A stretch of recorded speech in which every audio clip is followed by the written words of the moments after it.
வணக்கம். எல்லாரும் எப்படி இருக்கீங்க? நல்லா இருக்கீங்களா? கார்த்திகை ஜோதி அன்னைக்கு பார்த்தீங்கன்னா, எங்கள் ஊர் பக்கத்தில் இருக்கக்கூடிய நல்ட்டிபாளையம் அப்படிங்கிற ஒரு ஊருக்கு போயிருந்தோம். சோமவார விரதம் இருக்கிறவங்க எல்லாருமே இந்த கோவிலுக்கு போவாங்க.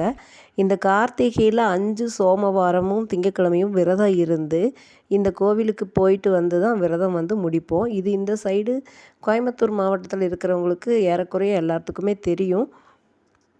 இந்த கோவில் ரொம்ப பழமையான கோவில். ஒரு தனியார் கோவில் இந்த கோவில்.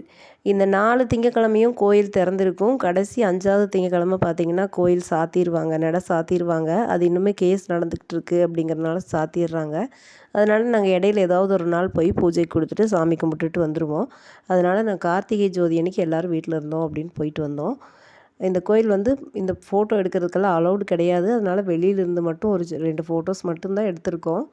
நல்ட்டிபாளையம் தேர் திருவிழா அப்படின்னு போட்டு கோயம்புத்தூரில், ஈரோட்டில் இருந்தெல்லாம் திருப்பூரில் எல்லா பக்கம் இருந்து இந்த கோயிலுக்கு ஸ்பெஷல் பஸ் கூட கவர்மெண்ட் அரேஞ்ச் பண்ணியிருப்பாங்க கடைசி திங்கட்கிழமை அன்னைக்கு. இங்கே இருக்கக்கூடிய சிவபெருமான் நஞ்சுண்டேஸ்வரர் அப்படிங்கிற ஒரு திருநாமத்தில் எழுந்தருளி இருக்கிறாரு.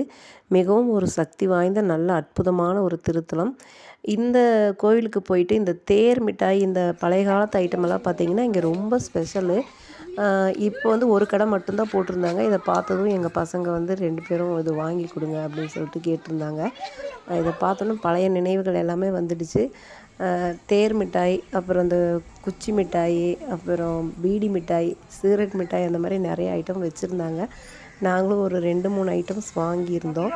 எல்லாமே பழைய காலத்து, அதாவது 90s 80ஸில் விற்றுக்கிட்டு இருந்த அந்த ஐட்டம்ஸ் எல்லாமே இங்கே கடை போடுவாங்க. அதுதான் இந்த தேர் திருவிழாவுடைய ரொம்பவுமே ஸ்பெஷலு. இந்த மிட்டாய் கடையெல்லாம் பார்த்தா நம்மளே ரொம்ப சின்ன குழந்தையா மாறிடும். உண்மையாகவே அதை வாங்கலாமா இதை வாங்கலாமான்னு ஒரு ஆசையாக இருந்துச்சு.